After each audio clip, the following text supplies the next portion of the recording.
Hello everyone, welcome back to my channel. ये आज हम लोग करने वाले हैं एक क्वेश्चन पेपर 2 का international code of geological nomenclature ICZ, international code for geological nomenclature. ठीक है।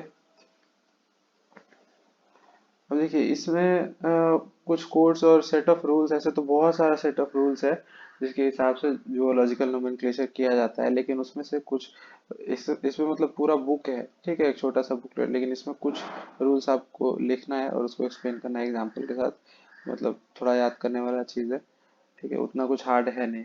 ठीक है, तो सब कुछ रूल्स देख लेते हैं। Some important rules for ICZ. सबसे पहला है कि इंडिपेंडेंट। तो इसका कहने का मतलब क्या हुआ, इंडिपेंडेंट।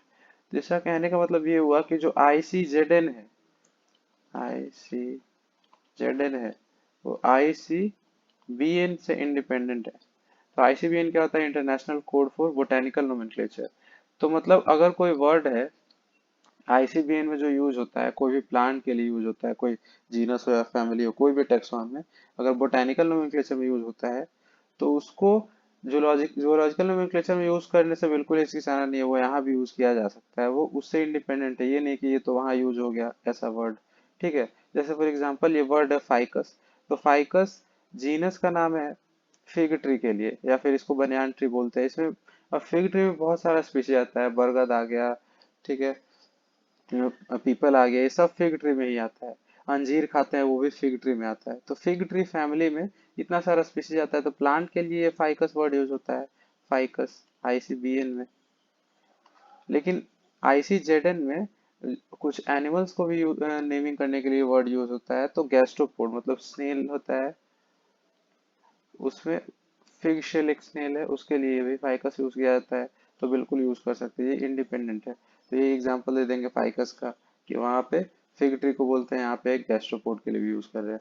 दूसरा है रूल कि बाइनोमियल और ये ट्राइनोमियल। अब जैसे कोई स्पीसीज है, अगर स्पीसीज का नाम लिख रहे हैं, कोई भी स्पीसीज है, जैसे मेढक, ठीक है, फ्रॉग, तो इसका ये स्पीसीज है, तो इसका नाम हम लोग लिख रहे हैं राना टिग्रीना, राना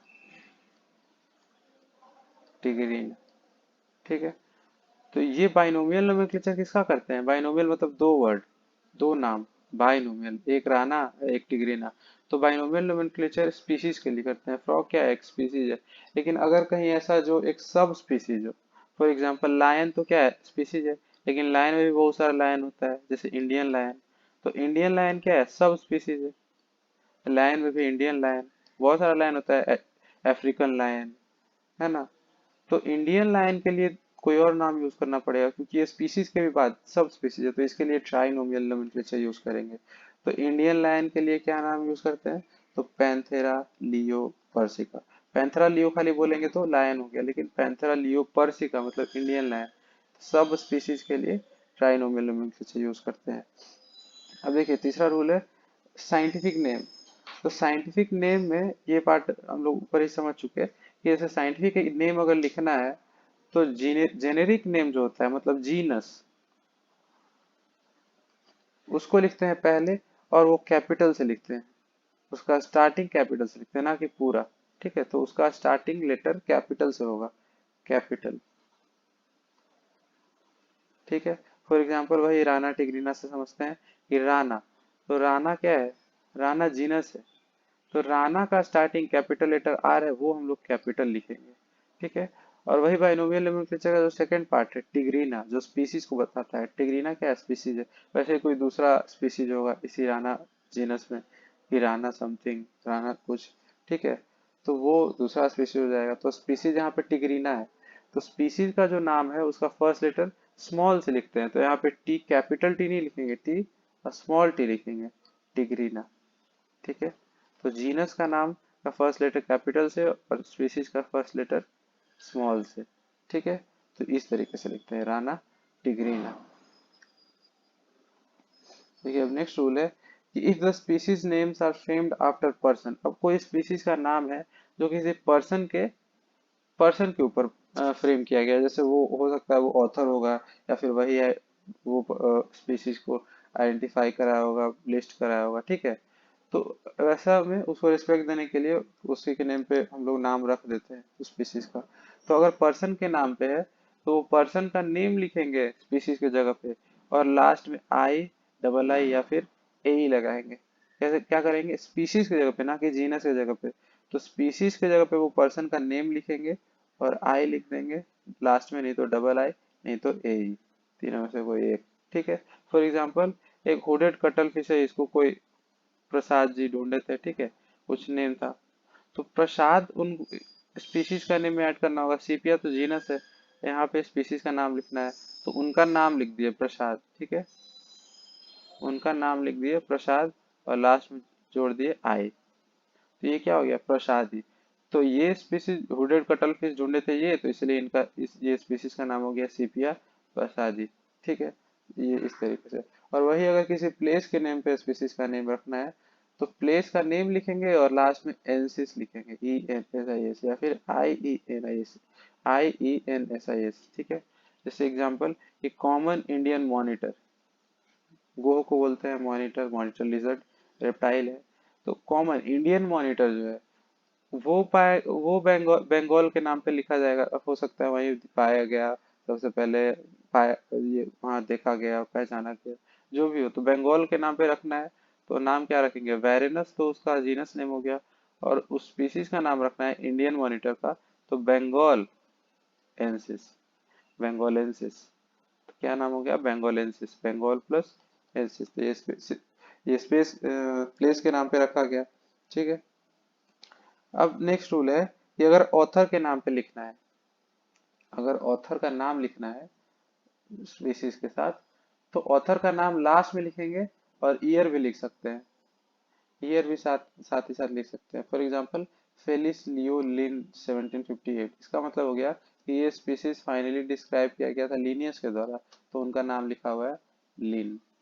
ठीक है। तो फेलिस लियो, फेलिस जीनस है, लियो स्पीशीज नेम है, कैट फैमिली का एक स्पीशीज है। और लिन उनका नाम हो गया कैरोलस लिनियस का, और 1758 ईयर भी लिख दिए। तो इस तरीके से ऑथर का नाम लास्ट में लिख देते हैं। ठीक है, ईयर लिखना भी चाहे तो लिख भी सकते हैं, नहीं भी लिख सकते हैं, फेलिस लियो लिन भी लिख सकते थे। अब कॉमा, नेक्स्ट रूल है कि कॉमा कहाँ यूज करते हैं। तो कॉमा हम लोग हमेशा ऑथर और ईयर के बीच में यूज करते हैं और कहीं नहीं। जैसे ऊपर हम लोग इसका एग्जांपल देख लिए कि फेलिस लियो लिन मतलब लीनियस ऑथर के नेम पे रखा गया है और 1758 में रखा गया है, तो बीच में हम लोग कॉमा यूज करते हैं, मतलब ऑथर के और ईयर के बीच में ही हमेशा कॉमा यूज होता है और कहीं नहीं, तो यहाँ पे कॉमा यूज करेंगे। ठीक है। अब अगला रूल है कि biological names are in Latin and written in italics, या फिर तो बायोलॉजिकल नेम अगर हम लोग लिखते हैं वो लैटिन लैंग्वेज में, लैटिन लैंग्वेज का एक वर्ड होता है। फॉर एग्जांपल लिखे ना राना, तो वो लैटिन लैंग्वेज का एक वर्ड है ना। ब्यूफो, तो वो लैटिन लैंग्वेज का वर्ड है। ऑस्ट्रिच को बोलते हैं स्ट्रूथियो, तो वो लैटिन लैंग्वेज का वर्ड है। सारा जो बायोलॉजिकल नेम होता है वो लैटिन लैंग्वेज में ही लिखा जाता है, उसी का वर्ड होता है। ठीक है। लेकिन अगर कोई ऐसा वर्ड यूज करना है जो लैटिन लैंग्वेज का नहीं है, तो उसको लैटिनाइज कर देते हैं, लैटिन स्टाइल में उसको लैटिनाइज कर देते हैं, थोड़ा चेंज करके। ठीक है। लेकिन वो लैटिन लैंग्वेज में हमेशा बायोलॉजिकल नेम होगा। ठीक है। और इटैलिक्स में लिखेंगे हमेशा बायोलॉजिकल नेम को, इटैलिक्स मतलब कि तिरछा, सीधा नहीं तिरछा। फॉर एग्जांपल ऐसे हो गया राना, और इटैलिक्स में कैसे हो जाएगा, राना। जैसे आप कंप्यूटर में देखते होंगे इटैलिक्स।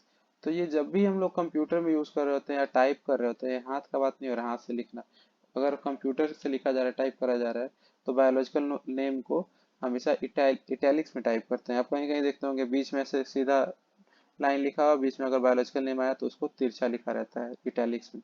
तो वही चीज कह रहा है। लेकिन वही अगर हम बायोलॉजिकल नेम, उसी बायोलॉजिकल नेम को हाथ से लिख रहे हैं, प्रिंट या टाइप नहीं कर रहे हैं, हाथ से हैंड रिटन कहीं पेपर पे कहीं लिख रहे हैं, तो हम लोग हाथ से उतना क्लियरली डिफरेंशिएट नहीं करा सकते हैं कि इटैलिक्स है कि क्या है।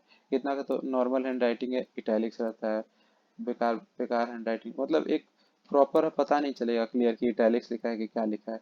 तो इसमें एक अलग रूल बना दिया गया कि अगर हाथ से साइंटिफिक नेम लिख रहे हैं, तो दोनों नेम को, बाइनोमियल है, दोनों नेम को सेपरेटली, एक साथ नहीं, सेपरेटली अंडरलाइन कर देना है।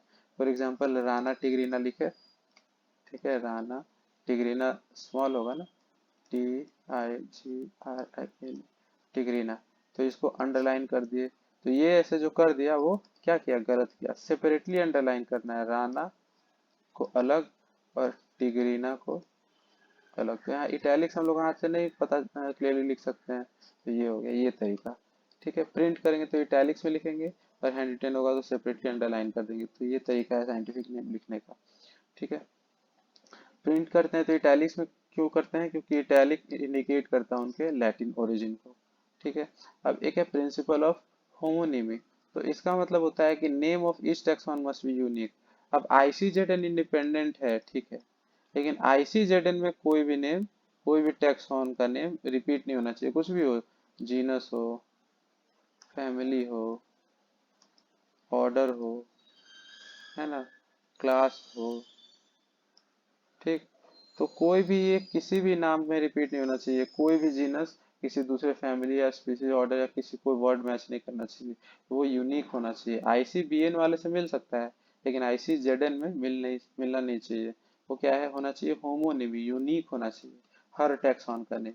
ठीक है, कभी भी आइडेंटिकल नहीं होगा, फिर तो कंफ्यूजन हो जाएगा एनिमल्स में।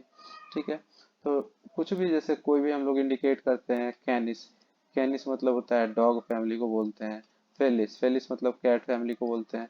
तो अगर कहीं और भी हो गया कि हाँ फेलिस कोई मोलस्का का भी एक फैमिली है, तो फिर कंफ्यूजन हो जाएगा ना, वो तो सही चीज नहीं है। तो इसीलिए फेलिस जब आया, इसका मतलब बस एक ही चीज आना चाहिए कि कैट है, तो इसी को बोलते हैं होमोनिमी।